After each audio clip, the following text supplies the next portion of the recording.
Hey guys, All in Crypto here and welcome back, ladies and gentlemen, for another YouTube video. In this video, we are going to be revisiting our $4,000 Ethereum price prediction by May and why I think there has been some heavy confirmation in regards to Ethereum and where its price is likely to go.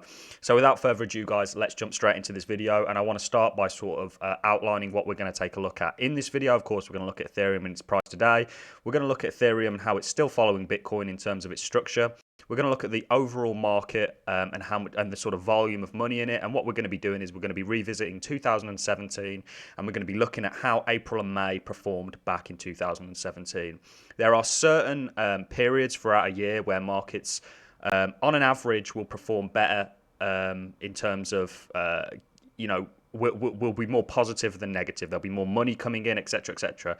There is psychology behind markets. A lot of you guys might just be hearing this for the first time and might not have kind of linked the fact that there is a psychological aspect to investing and to markets and how they move. We're going to sort of touch that very briefly in this video, and I really want to focus, and this is where we're going to start, guys, on some huge news for Ethereum.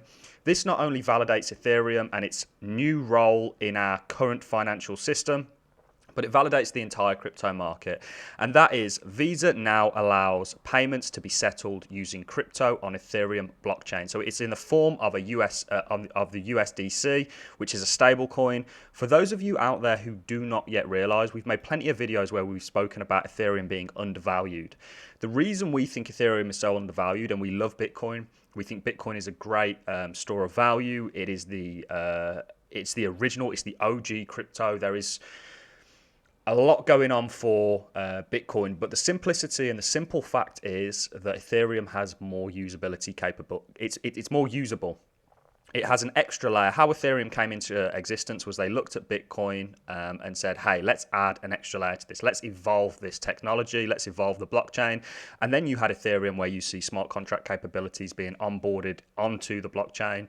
And this is an absolute game changer. And essentially, as a result of that, a large part of the crypto space is actually built on top of Ethereum in the form of ERC20 tokens, coins like Chainlink, Tether, USDC. There is a long list of coins that are built Uniswap on Ethereum. And that is really why we see it being so valuable. There are some arguments against that, but this news that I really want to kind of touch on, we're here. Cryptocurrencies, or certainly blockchain technology, is now getting adopted. The fact that you see Visa allowing payments to be settled via the Ethereum blockchain in the form of a USDC is absolutely astronomical. How many people out there right now have a Visa card in their wallet? The scope of this and the sort of adoption, just the fact that they now have an option, it is still sort of in a beta stage. It's getting worked on. It's not been rolled out fully. But the fact that they have now allowed a settlement via Ethereum's blockchain is a real sort of step in the right direction. And we know Visa have been very sort of zealous when it comes to crypto, as I think they're on the board of Libra, which was Facebook's stablecoin not that long ago. But this is huge news, and I wanted to get on here and share it with you guys because I feel like there's a lot of you that hold ETH out there, and when we hear news like this is not just a win for myself, but it is a win for you guys. It is a win for the whole crypto community at large. And I just felt like I'd get on here and sort of share that. And I also wanted to touch, about 3 weeks ago now, we said we thought we could see Ethereum perhaps reach around about $4,000, get to that range roughly. Could be a couple of $100 out. But we were going to see a movement to that. Now, we all know what Ethereum's done for the past couple of weeks. It's sort of lolled about, it's capitulated, it's sold off, it's bounced back. Really, I still think it's following Bitcoin and the structure that Bitcoin took. We've spoken so many times on this channel about the fact that everything follows Bitcoin. We still believe that. Here you can see that this is a while ago now. Bitcoin, Ethereum, and Cardano, the larger caps just follow Bitcoin a little bit closer.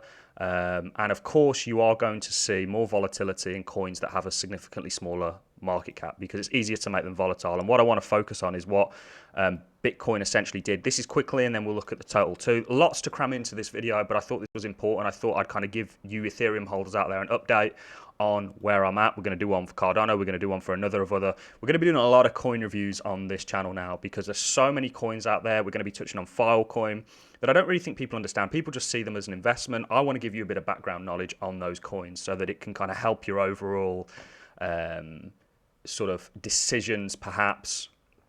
Like I say, this is not financial advice. What this is, I'm here to try and, I made a lot of mistakes when I got into the crypto space, and I want to prevent you guys from doing the same. Anyway, I've gone completely off topic there. What I want to touch on is what essentially Bitcoin did after it broke its all-time highs. You can, sorry, I don't know why I put that on log.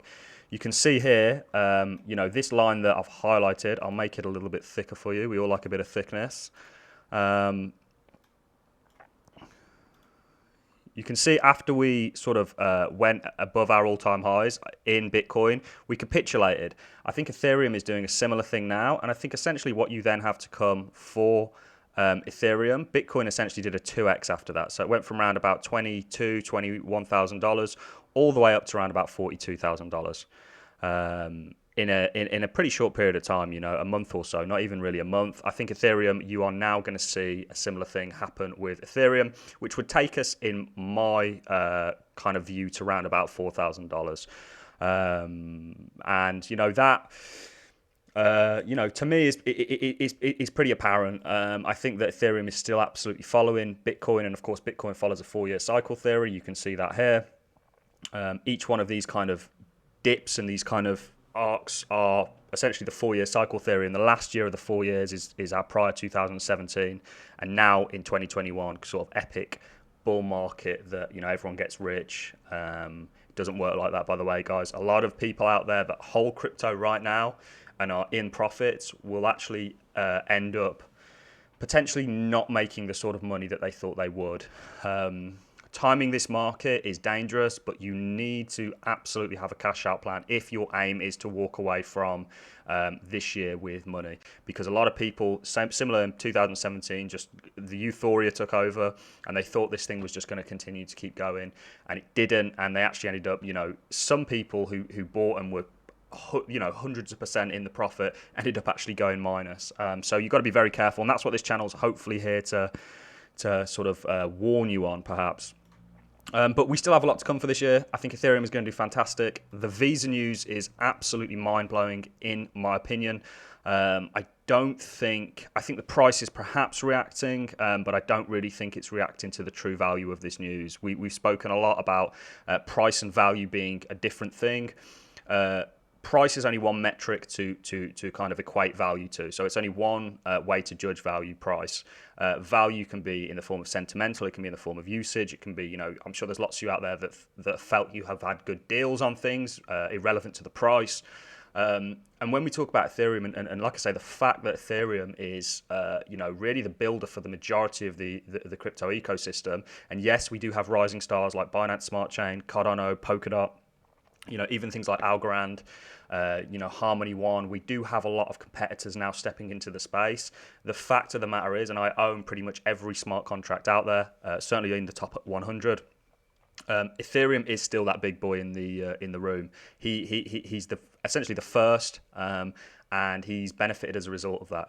There's a lot of first mover advantage that has come into play with Ethereum, and it's capitalized on that. And yes, we have seen some scalability issues, but not only has this news come out, we're also getting a lot of news about EIP 559, where they are going to sort of address the gas fee. They're going to make it more fixed. I think they're going to add more capacity to the blocks. It's quite a technical maneuver that they're doing. It involves them burning some of the gas fee, and it won't necessarily reduce the gas fees drastically. What it will do is give you a more of an accurate a more of an accurate guide to how much and a more of a stable gas fee, essentially. So you'll know exactly what you're paying, rather than just kind of competing and bidding each other up, and in terms of GUI, etc., etc. So there's lots of good news on the horizon for Ethereum. I think the Visa news is huge. I don't know how the price hasn't doubled already on that news. Visa is allowing you to settle your payments via the Ethereum blockchain in the form of USDC. How are people not out on the streets screaming about this? You know, this is the future, guys. And I'm happy that you are sat behind your computer on your phone right now listening to me talk about it, because you are early in respects to everyone else.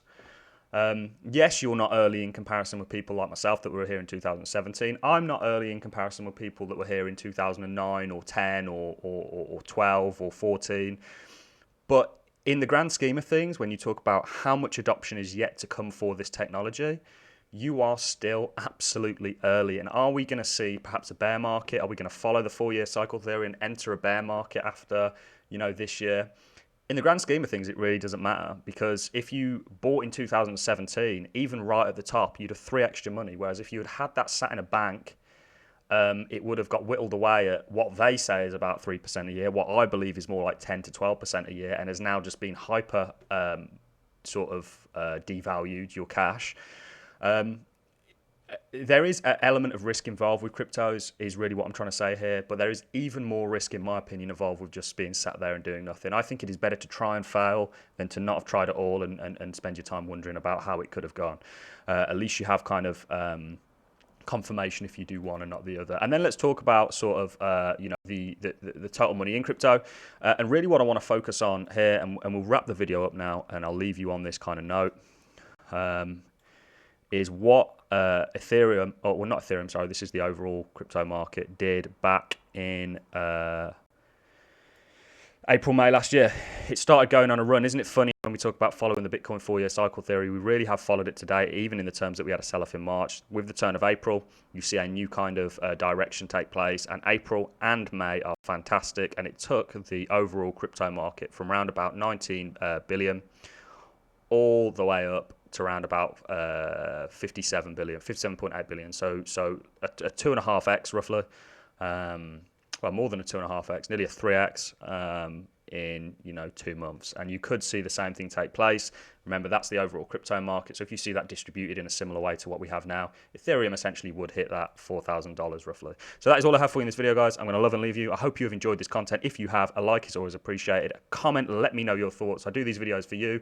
I want to know what your feedback is on this content, whether it's good or bad. I can take criticism as long as it's constructive criticism and it's not just you having a bad day and for whatever reason coming on the internet, finding somebody's channel and deciding to let loose. If you want to spend your time doing that, sure, but you're not solving anything doing that. So that is all I have for you in this video. I'm going to love and leave you. I look forward to seeing you all in the next video, and get subscribed, guys, because this is one of the realest YouTube channels out there, and we have been extremely accurate so far, not on everything, but on most things, and I think we're going to continue to be so, and that's because we know the overall direction of this market. We know the overall direction of this technology. It's as revolutionary in many respects as the internet, and I want you all to be a part of that. So thanks a lot for watching, guys, and I look forward to seeing you all on the next YouTube video. Goodbye.